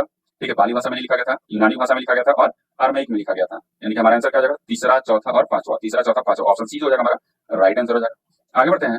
क्या दिया है, अपने राज्य अभिषेक के कितने वर्षों के बाद अशोक द्वारा कलिंग का युद्ध लड़ा गया था, तो कलिंग का जो युद्ध है 8 वर्ष बाद जो है ये युद्ध लड़ा गया था। ऑप्शन बी हो जाएगा हमारा राइट आंसर हो जाएगा। ठीक है दोस्तों, निम्नलिखित कथनों पर विचार करें। पहला इसमें कथन दिया हुआ है क्या, मौर्य प्रशासन में क्या है, मौर्य प्रशासन में कर निर्धारण और संग्रहण के उच्चतम अधिकारी को सनिधाता कहा जाता था। सनिधाता नहीं, समाहर्ता कहा जाता था। क्या कहा जाता था, समाहर्ता कहा जाता था। नेक्स्ट दिया हुआ ये गलत हो गया दोस्तों। नेक्स्ट है मौर्य प्रशासन में राजकोष एवं भंडार के मुख्य संरक्षक को, ठीक है, क्या कहा जाता था? तो मुख्य संरक्षक को जो है समाहर्ता इसमें दिया हुआ है, समाहर्ता नहीं कहा जाता था दोस्तों, तो वो जो है सन्निधाता कहा जाता था। क्या? सन्निधाता। आपस में एक दूसरे को क्या किया है? अपोजिट कर दिया है। तो ये भी है क्या? गलत दिया हुआ है। हमारा आंसर क्या आ जाएगा? ऑप्शन डी, ना तो पहला सही है ना ही दूसरा। आगे बढ़ते हैं। नेक्स्ट जो दिया हुआ है, मौर्य साम्राज्य का अंतिम शासक कौन था? तो मौर्य साम्राज्य का जो अंतिम शासक था वो कौन था? बृहद्रथ था। कौन था दोस्तों? बृहद्रथ था। मौर्य साम्राज्य का जो पतन है 185 ईसा पूर्व में जो है उस समय हुआ था, जब अंतिम मौर्य शासक बृहद्रथ की हत्या उसके ही सेनापति, कौन था सेनापति उसका? पुष्यमित्र शुंग ने कर दिया था। ठीक है, आगे बढ़ते हैं। नेक्स्ट जो दिया हुआ है वो है ईस्वी पूर्व दूसरी शताब्दी से लेकर दूसरी शताब्दी ईस्वी तक भारतीय महाद्वीप के विभिन्न क्षेत्रों पर विदेशी वंशों का प्रभुत्व स्थापित हुआ। उनके आक्रमण करने और सत्ता पर स्थापित होने का सही क्रम क्या था? तो सही क्रम है वो है ऑप्शन डी, हिंद, यूनानी, शक, पल्लव और उसके बाद कुषाण। गोंडोफर्नेस क्या है? गोंडोफर्नेस जिनके शासन काल में सेंट थॉमस ईसाई धर्म के प्रचार के लिए भारत आए थे, वो किस वंश के थे? तो वो थे पार्थियन वंश के। किसके? पार्थियन वंश के। आगे बढ़ते कथन ए और कारण आर पर विचार करें। नीचे दिए गए विकल्प के आधार पर सही उत्तर का चयन करना है। कथन ए में दिया हुआ है ईस्वी पूर्व द्वितीय शताब्दी से लेकर दूसरी शताब्दी ईस्वी पूर्व तक भारत में सामंतवाद का बीज रोपण हुआ। ठीक है, ये क्या है दोस्तों? सही दिया हुआ है। कारण दिया हुआ है मध्य एशियाई विजेताओं ने छोटे छोटे राज्यों और राजाओं पर अपना शासन थोप दिया था, जो कि सही दिया हुआ है। हमारा आंसर क्या जाएगा? ऑप्शन ए, इसका व्याख्या भी सही दिया हुआ है। ठीक है दोस्तों, आगे बढ़ते हैं। नेक्स्ट जो दिया हुआ है वो है भारत में कुषाणों की दूसरी राजधानी कहाँ थी? दूसरी राजधानी जानने से पहले दोस्तों इसकी पहली राजधानी कहाँ है ये आप लोग कमेंट में बताइएगा। ऐसे मैं बता दूं, छोड़ देता हूँ आप लोग कमेंट में बताइएगा कहाँ है। ठीक है, और उसका जो है आधुनिक नाम जो है पेशावर है। अब इतना आप लोग बता दीजिएगा उसका पुराना नाम क्या था। ठीक है, भारत में कुषाणों की दूसरी राजधानी कहाँ है? तो ये मथुरा थी। ठीक है, कहाँ थी? मथुरा थी। ठीक है दोस्तों, आगे बढ़ते हैं। शक समूह की शुरुआत कब और किनके द्वारा की गई थी? तो शक समूह की जो शुरुआत है ये 78 ईस्वी पूर्व में कनिष्क के द्वारा की गई थी। कब? 78 ईस्वी पूर्व में जो है कनिष्क द्वारा की गई थी, और वर्तमान में भारत सरकार द्वारा प्रयोग में लाया जाता है यही। आगे बढ़ते हैं। आधुनिक समय में भारत के लिए इस्तेमाल किए जाने वाला हिंदुस्तान शब्द का पहली बार प्रयोग स्पष्ट रूप से कब किया गया था? तो ये कब किया गया था दोस्तों? तो ये तीसरी शताब्दी में किया गया था। कब? तीसरी शताब्दी में, सन 262 ईस्वी में। 262 ईस्वी के एक ससैनियन अभिलेख में, क्या है ससैनियन, याद रखिएगा, ससैनियन अभिलेख में जो है हिंदुस्तान शब्द का स्पष्ट रूप से पहली बार प्रयोग हुआ था। ठीक है, हमारा आंसर क्या हो जाएगा? ऑप्शन बी हमारा राइट आंसर हो जाएगा। आगे बढ़ते हैं। भारत में ज्योतिष विज्ञान के लिए हेरोस्कोप यानी कि होर शास्त्र का प्रयोग बहुतायत में किया जाता है। होरोस्कोप शब्द किसकी देन है? तो ये किसकी देन है? ये यूनानियों की देन है। ठीक है दोस्तों, आगे बढ़ते हैं। वर्तमान महाराष्ट्र के औरंगाबाद जिले में गोदावरी तट पर स्थित पैठन या प्रतिष्ठान सतवाहनों की राजधानी थी। किस सतवाहन शासक ने इसे राजधानी के रूप में स्थापित किया था? तो ये वशिष्ठिपुत्र पुलुमयी था। कौन था? वशिष्ठिपुत्र पुलुमयी था। ऑप्शन सी हो जाएगा हमारा राइट आंसर हो जाएगा। सतवाहन शासकों की राजभाषा क्या थी? तो सतवाहन शासकों की राजभाषा जो थी ये प्राकृत थी। ठीक है, नेक्स्ट है सतवाहन शासन प्रणाली में ग्रामीण क्षेत्रों के प्रशासन का कामकाज गैलिमका को सौंपा जाता था। गैलिमका जो था सेना की टुकड़ी का प्रधान होता था। इस सैन्य टुकड़ी में क्या शामिल होता था? तो इस सैन्य टुकड़ी में जो है क्या शामिल होता था? तो ये ऑप्शन क्या हो जाएगा? सी हो जाएगा हमारा राइट आंसर हो जाएगा। सॉरी, ऑप्शन सी हो जाएगा हमारा राइट आंसर हो जाएगा। 12 रथ थे, 18 हाथी थे, 36 घोड़े और 72 जो है पैदल सैनिक थे। ठीक है, 72 पैदल सैनिक। आगे बढ़ते हैं। नेक्स्ट जो दिया हुआ है निम्नलिखित कथनों पर विचार करें। सतवाहन शासक ब्राह्मण थे और विजयी ब्राह्मणवाद के प्रतीक थे। क्या थे? सतवाहन शासक ब्राह्मण थे और विजयी ब्राह्मणवाद के प्रतीक थे, जो कि सही दिया हुआ है। सतवाहन शासकों ने बौद्ध भिक्षुओं को भूमिदान बौद्ध धर्म को बढ़ावा दिया, ये भी सही दिया हुआ है। हमारा आंसर क्या हो जाएगा? ऑप्शन सी, पहला और दूसरा दोनों क्या है? सही दिए हुए हैं। कथन ए और कारण आर पर विचार करें तो नीचे दिए गए विकल्प के आधार पर सही उत्तर का चयन करें। पहला कथन दिया हुआ इसमें दक्षिण के महापाषाणीय संस्कृति के लोग उन्नत कृषि करते थे, जो कि क्या है दोस्तों? ये गलत दिया हुआ है। महापाषाणीय संस्कृति के लोग जो है उन्नत कृषि नहीं करते थे। दूसरा कारण जो दिया हुआ है वो है महापाषाणीय लोगों के कब्रों में लोहे के बने तीर, भाले, खुरचन, हंसिया और त्रिशूल जैसी वस्तुएं बहुतायत में पाए गए, जो कि ये सही दिया हुआ है। हमारा आंसर क्या हो जाएगा? ए गलत है और आर क्या है? सही दिया हुआ है। आगे बढ़ते हैं। नेक्स्ट दक्षिण भारत के इतिहास के संदर्भ में तमिश्कम शब्द का क्या तात्पर्य है? तो तमिश्कम शब्द का जो तात्पर्य है वो क्या है दोस्तों? वो है उत्तर भारत और सुदूर दक्षिण के बीच का सांस्कृतिक एवं आर्थिक संपर्क। ठीक है, ऑप्शन क्या हो जाएगा? ऑप्शन सी जो हो जाएगा हमारा राइट आंसर हो जाएगा। प्रारंभिक चोलों का मुख्य राजनीतिक केंद्र कहाँ स्थित था? तो प्रारंभिक चोलों का मुख्य राजनीतिक केंद्र जो था ये उरैयूर में स्थित था। आगे बढ़ते हैं। नेक्स्ट दिया हुआ है सूची 1 में क्या दिया हुआ है? तमिल ग्रंथ, और सूची 2 में विषय वस्तु। इनको क्या करना है? सही मिलान करना है। शिल्पाधिकारम दिया हुआ है, तो शिल्पाधिकारम जो है ये इसमें जो है शिल्पाधिकारम क्या है दोस्तों? तो ये जो है ये प्रेम कहानी है। ठीक है, ये जो है सारे तमिल धर्म ग्रंथ है। क्या है ये? तमिल धर्म ग्रंथ है। मणि मैकले क्या है दोस्तों? तो मणि मैकले में जो है धार्मिक साहित्यिक ग्रंथ है। तिरुकुरुल जो है ये क्या है? तो ये दार्शनिक ग्रंथ है। तोलकाप्पियम जो है ये तमिल व्याकरण है। ठीक है दोस्तों, हमारा आंसर क्या हो जाएगा? ऑप्शन सी हो जाएगा हमारा राइट आंसर हो जाएगा। क्या हो जाएगा? ऑप्शन सी हो जाएगा हमारा राइट आंसर हो जाएगा। नेक्स्ट है मौर्य काल के दौरान दक्षिण भारत का कौन सा राज्य मोतियों के लिए विशेष रूप से प्रसिद्ध था? तो कौन सा राज्य था दोस्तों? तो वो था पांड्य। आगे बढ़ते हैं। नेक्स्ट जो दिया हुआ है सूची 1 में गुप्तकालीन उपाधियां और सूची 2 में वर्ण दिया हुआ है। इनको सुमेलित करना है दोस्तों। तो बर्मन जो था गुप्तकालीन उपाधि, बर्मन था, शर्मन था, गुप्त था, दास था, ये किसके लिए प्रयोग होता था? तो बर्मन शब्द का जो प्रयोग होता था वो क्षत्रिय के लिए होता था। किसके लिए? क्षत्रियो के लिए उपाधि थी ये।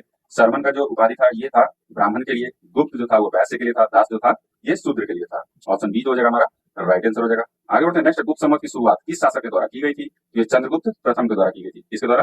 चंद्रगुप्त प्रथम के द्वारा की गई थी 319 ईस्वी से 20 ईस्वी के बीच में। ठीक है, याद रखिएगा दोस्तों।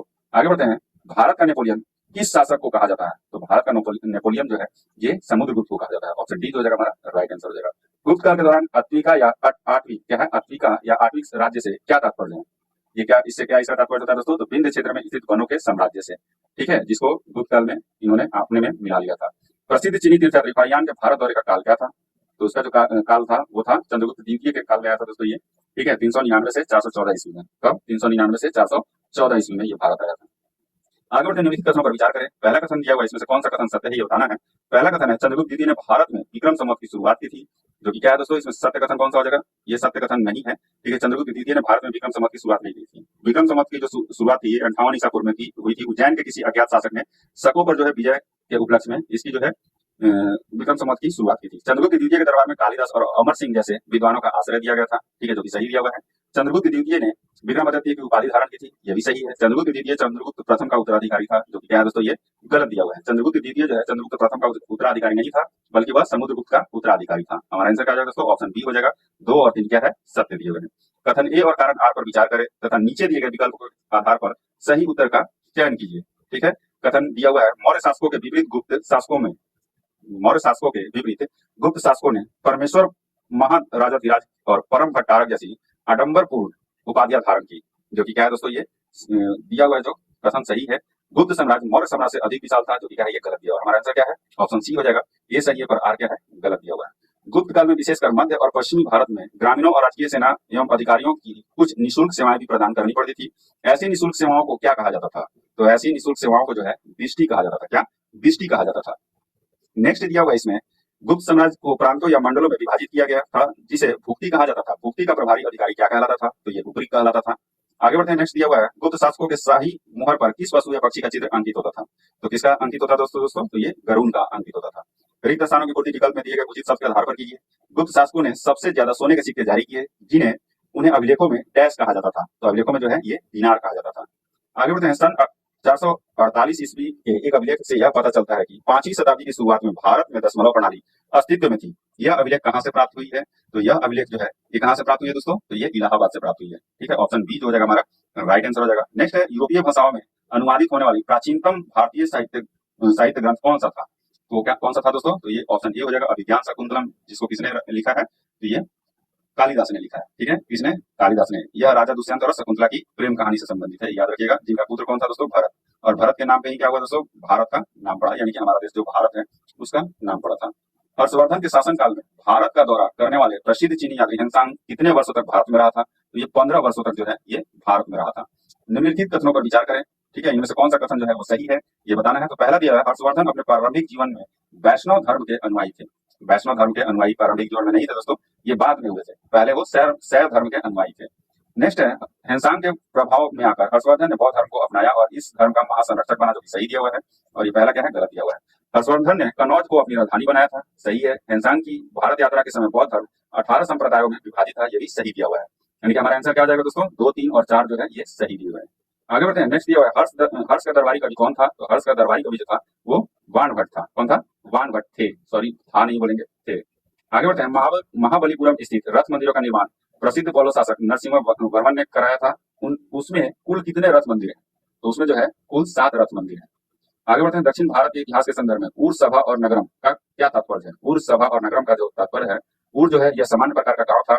सभा जो है यह गांव का दूसरा प्रकार था, जिसमें जो है ब्राह्मदेय गांव या ब्राह्मणों को दिए जाने वाले गांव आते थे। और नगरम जो था इस प्रकार के गांव व्यापारी और सौदागरों के वर्चस्व वाले थे। ठीक है, इसको याद रखिएगा दोस्तों। तो पहला जो है दक्षिण भारत के पूछ रहा है उर सभा और नगरम का क्या तात्पर्य था? तो ये गांव के प्रकार थे।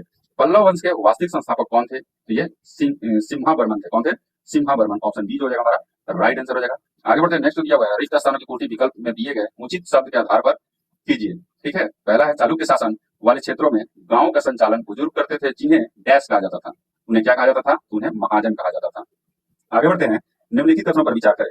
इनमें से कौन सा कथन सत्य है ये बताना है। तो पहला है 5वीं शताब्दी तक आदर्शवादी दर्शन के प्रतिपादकों ने भौतिकवादी दर्शन के खूब आलोचना की और अनुष्ठानों एवं आध्यात्मिकताओं के जरिए मोक्ष प्राप्ति पर बल दिया, जो कि सही दिया हुआ है।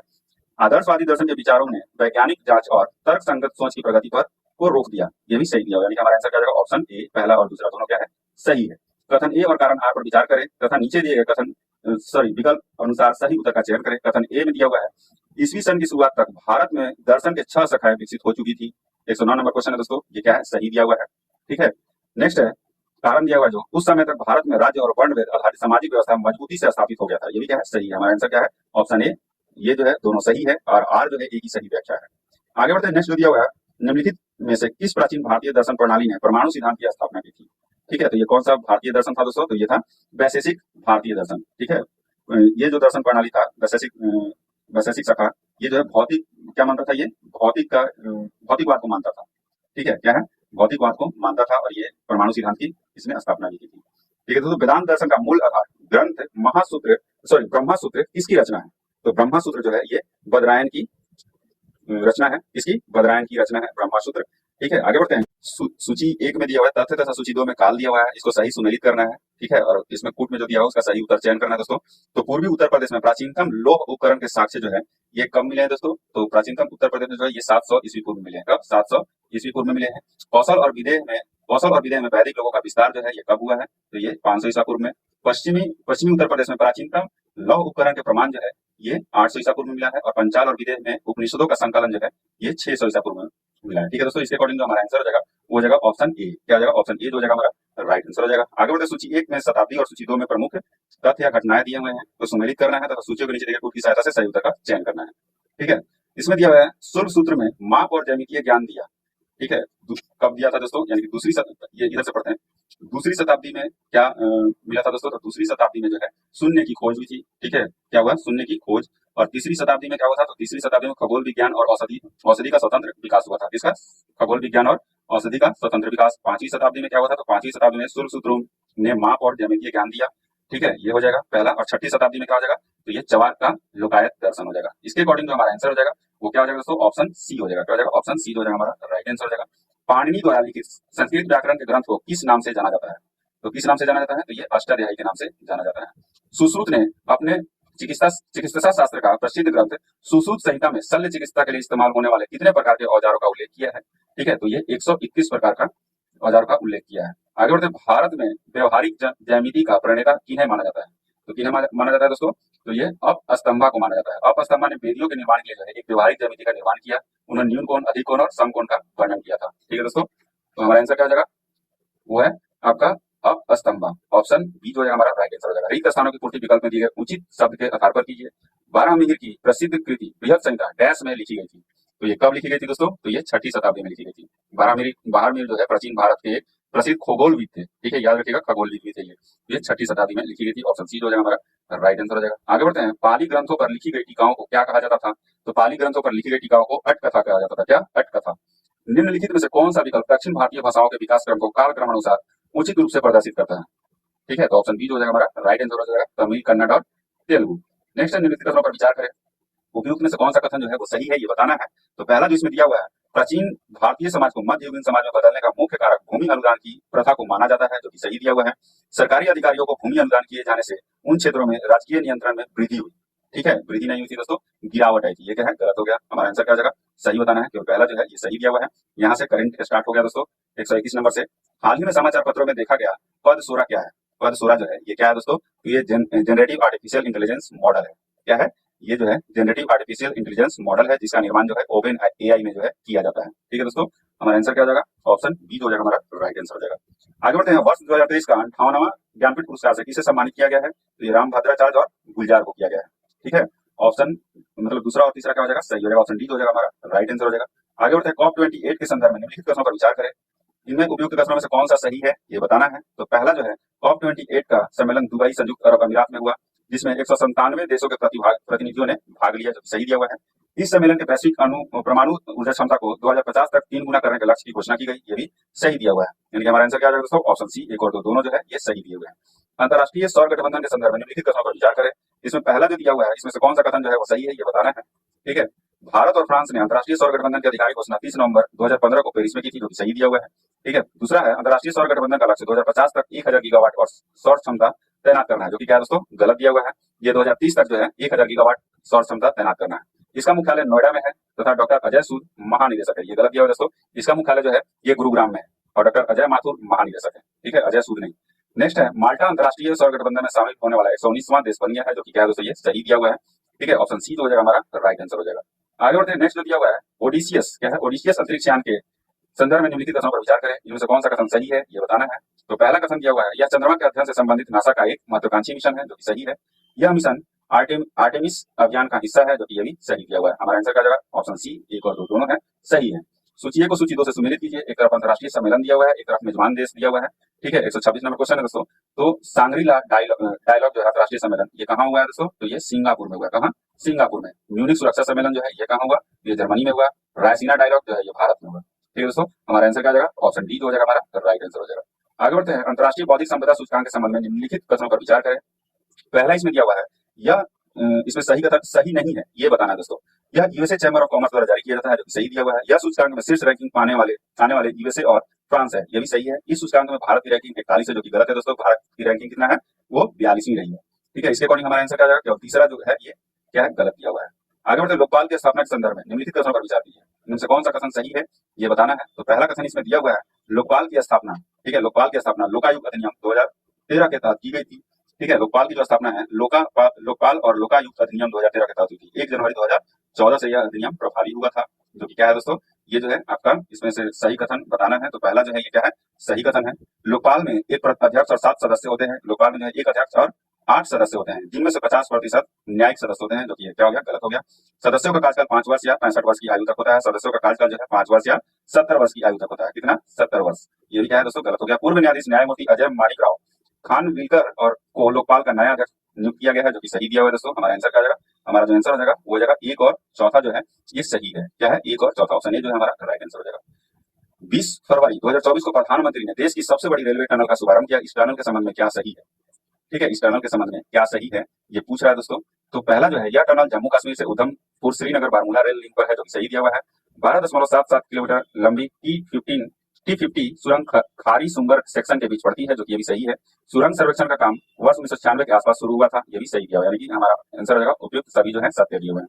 नेक्स्ट, बिहार सरकार की पहल हर खेत तक सिंचाई का पानी और जल जीवन हरियाली अभियान के अंतर्गत बिहार एकीकृत जल संसाधन प्रबंधन परियोजना के लिए किस संस्था द्वारा ऋण प्रदान करने की स्वीकृति दी गई है।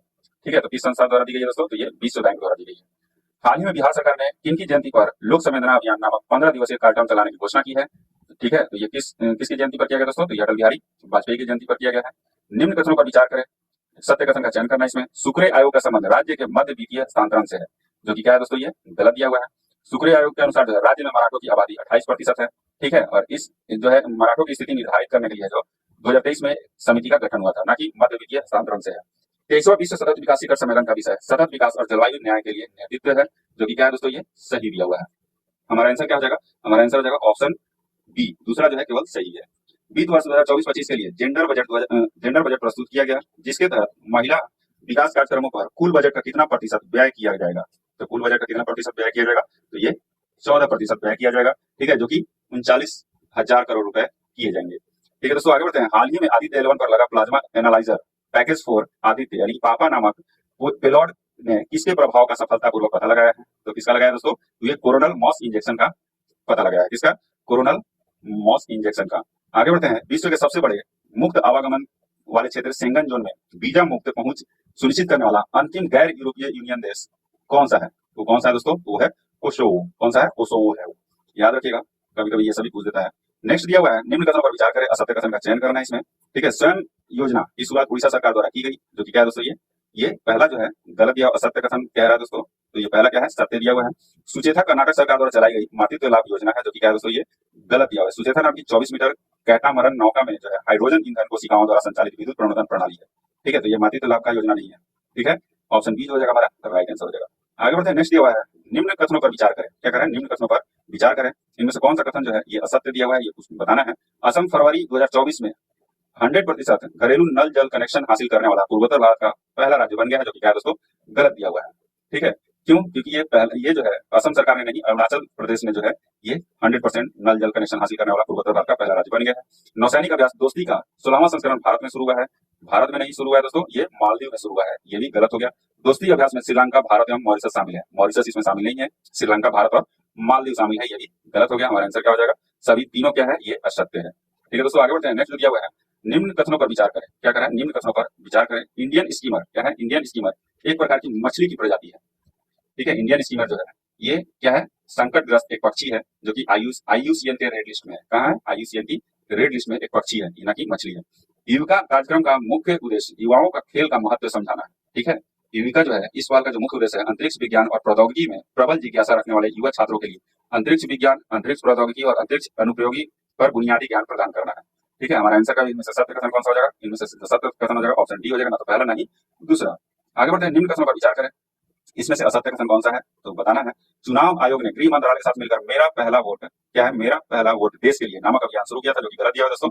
चुनाव आयोग ने शिक्षा मंत्रालय के साथ मिला था, ना कि गृह मंत्रालय के साथ मिलकर ये अभियान शुरू किया था। राष्ट्रीय विज्ञान दिवस 2024 की थीम वैश्विक भलाई के लिए वैश्विक विज्ञान है। क्या है? वैश्विक भलाई के लिए वैश्विक विज्ञान है। ये जो है ये गलत दिया हुआ है दोस्तों, क्योंकि विकसित भारत के लिए स्वदेशी प्रौद्योगिकियां हैं। क्या है? विकसित भारत के लिए स्वदेशी प्रौद्योगिकियां हैं। ये दोनों क्या है? असत्य है। ऑप्शन सी हो जाएगा हमारा राइट आंसर हो जाएगा। आगे बढ़ते हैं, नेक्स्ट जो दिया हुआ है, निम्न कथनों पर विचार करें। इसमें से कौन सा कथन जो है सत्य है, ये बताना है। विश्व के पहले ओम आकार के मंदिर को बेसर शैली में बनाया गया था। बेसर शैली में नहीं बनाया गया था दोस्तों। ठीक है, इसका उद्घाटन जो है राजस्थान के पाली जिले के जाड़न गांव में किया गया था, जिसे नागर शैली में बनाया जा रहा है। क्या है? नागर शैली में। ये क्या हो गया? गलत हो गया। कोयला रसद योजना क्या है? कोयला रसद योजना का मुख्य उद्देश्य कोयला परिवहन का आधुनिकीकरण करना है, जो कि क्या है? सही दिया हुआ है। हमारा आंसर क्या हो जाएगा? सत्य कथन केवल दूसरा हो जाएगा। आगे बढ़ते हैं, समाचार पत्रों में देखे जाने वाले शब्दों के संबंध में निम्न कथनों पर विचार करें। पहला इसमें कथन दिया हुआ है, इसमें सत्य कथन बताना है। पहला है सिटीजन कॉर्नर जल जीवन मिशन की एक पहल है। क्या है? सिटीजन कॉर्नर जो है जल जीवन मिशन की एक पहल है, जो कि क्या है दोस्तों? ये सत्य दिया हुआ है। आगे बढ़ते हैं, जूस जैकिंग का क्या है? जूस जैकिंग का संबंध आर्टिफिशियल इंटेलिजेंस से है। जूस जैकिंग एक प्रकार का साइबर अपराध है, जिसके माध्यम से hacker public USB charging station में मालवेयर लोड कर देते हैं और इसे आपके मोबाइल को या लैपटॉप को शायद किसी भी डिवाइस को हैक कर देते हैं ये। ठीक है, तो हमारा आंसर क्या होगा? केवल पहला जो है ये सत्य दिया हुआ है। आगे बढ़ते हैं, निम्न स्थानों पर विचार करें। इनमें से असत्य कथन का चयन करना है दोस्तों। तो पहला जो दिया हुआ है, इकोसाइड को राष्ट्रीय और अंतर्राष्ट्रीय अपराध मानने वाला स्वीडन पहला देश बन गया है। ठीक है, स्वीडन नहीं दोस्तों, इकोसाइड या परिस्थिति तंत्र की हत्या को राष्ट्रीय और अंतर्राष्ट्रीय अपराध मानने वाला यूरोप का पहला देश जो है बेल्जियम बन गया है, ना कि स्वीडन। ये गलत हो गया दोस्तों। खबरों में रहे बीडी का पूर्ण विस्तार women experts in the digital economy है, जो कि क्या है दोस्तों? ये गलत दिया हुआ है। ठीक है, इसका जो पूर्ण विस्तार है वुमेन एक्सपोर्टर्स क्या है? Exporters in the digital economy होगा। ठीक है, ये दोनों क्या है? असत्य दिए हुए हैं। नेक्स्ट है, निम्न कथनों पर विचार करें। इनमें से कौन सा कथन सत्य है, ये बताना है। पहला कथन क्या हुआ? विश्व बैंक की वैश्विक पर्यावरण सुविधा निदेशक जीईएफ बनने वाली विकासशील देश की पहली महिला गीता बत्रा है, जो कि क्या है दोस्तों? सही दिया हुआ है। नेक्स्ट है, होमोसेफ एटम जो सेप्टिक टैंक सफाई रोबोट है वो आईआईटी कानपुर ने विकसित किया है। आईआईटी कानपुर ने नहीं, आईआईटी मद्रास ने विकसित किया है। ठीक है दोस्तों, सत्य कथन कौन सा हो जाएगा? केवल पहला जो है ये सत्य कथन है। आगे बढ़ते निम्न कथनों पर विचार करें। वीडियो अच्छा लगे तो लाइक और सब्सक्राइब जरूर कर दीजिएगा दोस्तों, बहुत ही मेहनत लगती है बनाने में, और जो देख रहे हैं वो तो प्लीज कम से कम कर ही दीजिएगा। पहला है, रोहतास और जमुई में केंद्र सरकार ने निकेल क्रोमियम खदानों को निविदा के लिए नोटिस जारी किया है। 144 का है दोस्तों। इसमें से कौन सा सत्य है बताना है, जो कि ये पहला जो है ये सत्य है। औरंगाबाद और रोहतास जिले को जो है निकेल क्रोमियम खदानों की निविदा के लिए नोटिस जारी किया है, ना कि रोहतास और जमुई। रोहतास का होगा, जमुई में नहीं होगा। वस्त्र मंत्रालय द्वारा बिहार के 7 जिलों में अर्बन हाट खोला जाएगा। ठीक है, ये जो है ये भी गलत दिया हुआ दोस्तों। सॉरी, ये जो कथन दिया हुआ ये भी असत्य दिया हुआ है। ठीक है, अर्बन हाट जो है वस्त्र मंत्रालय द्वारा 7 जिलों में नहीं, कितने जिलों में? 6 जिलों में। कौन कौन से जिले हैं दोस्तों? पटना है, गया है, दरभंगा, सिवान, नालंदा और भागलपुर। ठीक है, हमारा आंसर क्या हो जाएगा? ए और सी दोनों क्या है? असत्य दिए हुए हैं। निम्न कथनों पर विचार करें। इसमें सत्य कथन का चयन करना है। गगनयान मिशन में केवल मानव युक्त मिशन शामिल है, जो कि क्या है दोस्तों? ये गलत दिया है। गगन मिशन में जो है मानव युक्त और मानव रहित दोनों मिशन शामिल है। ठीक है, गगनयान के सभी मिशनों के लिए इसरो अपने LV-M3 रॉकेट का उपयोग करेगा, जो कि क्या है दोस्तों? सही दिया हुआ है। हमारा आंसर क्या जाएगा? दूसरा क्या है? सत्य है। आगे बढ़ते हैं, निम्न कथनों पर विचार करें। देश का यानी इसमें से सत्य कथन कौन सा है, ये बताना है। देश का सबसे ऊंचा स्काई डेक निर्माण बेंगलुरु में किया जाएगा। ठीक है, विश्व का जो देश का जो सबसे ऊंचा स्काई डेक जो है उसका निर्माण कहाँ किया जाएगा? बेंगलुरु में किया जाएगा, जो कि सही दिया हुआ है। नेक्स्ट है, उत्तर प्रदेश सरकार द्वारा स्कूली छात्रों के लिए सप्ताह में एक बार बैगलेस स्कूल बनाने का फैसला किया गया है, जो कि गलत दिया हुआ है। मध्य प्रदेश सरकार द्वारा जो है स्कूली छात्रों के लिए एक दिन जो है सप्ताह में बैग लेकर नहीं जाना है। ठीक है, इसके लिए जो है फैसला किया गया है। तो हमारा आंसर क्या हो जाएगा? सत्य पूछ रहा है तो पहला जो है ये सत्य दिया हुआ है। नेक्स्ट है, निम्न कथनों पर विचार करें। इसमें से असत्य कथन बताना है दोस्तों। तो पहला जो है इसमें दिया हुआ सर्वाधिक तेंदुओं की आबादी वाला tiger reserve Sariska tiger reserve है। सरिस्का टाइगर रिजर्व नहीं है दोस्तों। कौन सा है? Nagarjuna Sagar Shri slam tiger reserve है। ठीक है, तेंदुओं के उच्चतम घनत्व वाला tiger reserve Nagarjuna Sagar Shri slam tiger reserve है। ये भी गलत हो गया, ये भी गलत हो गया, क्योंकि इन दोनों का क्या है, अपोजिट दिया हुआ है। ठीक है दोस्तों, ये जो है, ये जो हो जाएगा आपका सरिस्का टाइगर रिजर्व हो जाएगा, इसका तेंदुओं के उच्चतम घनत्व वाला टाइगर रिजर्व। ठीक है, और सर्वाधिक तेंदुओं की आबादी वाला टाइगर रिजर्व वो हो जाएगा श्री सैलम। ठीक है, तो हमारा आंसर क्या हो जाएगा, दोनों क्या है, ये असत्य है। आगे बढ़ते हैं, 148 नंबर क्वेश्चन दिया हुआ है दोस्तों, इसमें से निम्न कथनों पर विचार करें। क्या है, निम्न कथनों पर विचार करें। निम्न कथनों पर विचार के पहला जो दिया हुआ है, सीरिया के न्यायाधीश नवाब सालम को अंतर्राष्ट्रीय न्यायालय के नए अध्यक्ष के रूप में चुना गया है, जो कि क्या है दोस्तों, ये गलत दिया हुआ है। सीरिया के नहीं थे, कहाँ के हैं वो, तो वो है लेबनान के। कहाँ के, लेबनान के हैं। डेनमार्क समलैंगिक विवाह को वैध बनाने वाला पहला बहुसंख्यक रूढ़िवादी ईसाई देश बन गया है, जो कि ये गलत दिया हुआ है दोस्तों। ये जो है समलैंगिक विवाह को वैध बनाने वाला पहला बहुसंख्यक रूढ़िवादी देश जो है, ये ग्रीस बन गया है। ठीक है, हमारा आंसर क्या हो जाएगा, हमारा जो आंसर हो जाएगा ऑप्शन डी हो जाएगा, ना तो पहला सही है ना ही दूसरा सही है। ठीक है दोस्तों, आगे बढ़ते हैं, नेक्स्ट जो दिया हुआ है, इनमें से कौन सा सही सुमेलित है, ये बताना है दोस्तों। तो 28 फरवरी को राष्ट्रीय विज्ञान दिवस जो कि सही सुमेलित है। चपचार कूट महोत्सव जो कि मध्य प्रदेश में नहीं मनाया जाता है, ये कहाँ मनाया जाता है, तो ये मिजोरम में मनाया जाता है। कहाँ, मिजोरम में। ये गलत हो गया। 11वां राष्ट्रीय अंतर्राष्ट्रीय कठपुतली जो है, ये जम्मू कश्मीर में नहीं मनाया जाता है, कहाँ मनाया जाता है, ये चंडीगढ़ में मनाया जाता है। कहाँ, चंडीगढ़ में। ठीक है दोस्तों, तो पहला जो है ये केवल सत्य है, बाकी सारे गलत मिलान है। आगे बढ़ते हैं, नेक्स्ट जो दिया हुआ है, निम्न कथनों पर विचार करें, और आज का जो है लास्ट क्वेश्चन है दोस्तों। पहला इसमें दिया हुआ है, गुवाहाटी में खेलो इंडिया यूनिवर्सिटी गेम्स 2023 का समापन हुआ है। ठीक है, जो कि क्या है, ये सत्य है। चंडीगढ़ यूनिवर्सिटी में चंडीगढ़ यूनिवर्सिटी ने जो है 71 पदक के साथ समग्र रूप से शीर्ष स्थान पर रही है, जो कि सही है। ठीक है, हमारा आंसर क्या हो जाएगा, पहला और दूसरा दोनों क्या है, ये सत्य दिए हुए हैं। ठीक है दोस्तों, आज का सेशन यही समाप्त होता है। अगर वीडियो अच्छी लगी हो तो लाइक एंड सब्सक्राइब जरूर कर दीजिएगा, और अपने दोस्तों के साथ शेयर करना नहीं भूलिएगा। जय हिंद दोस्तों।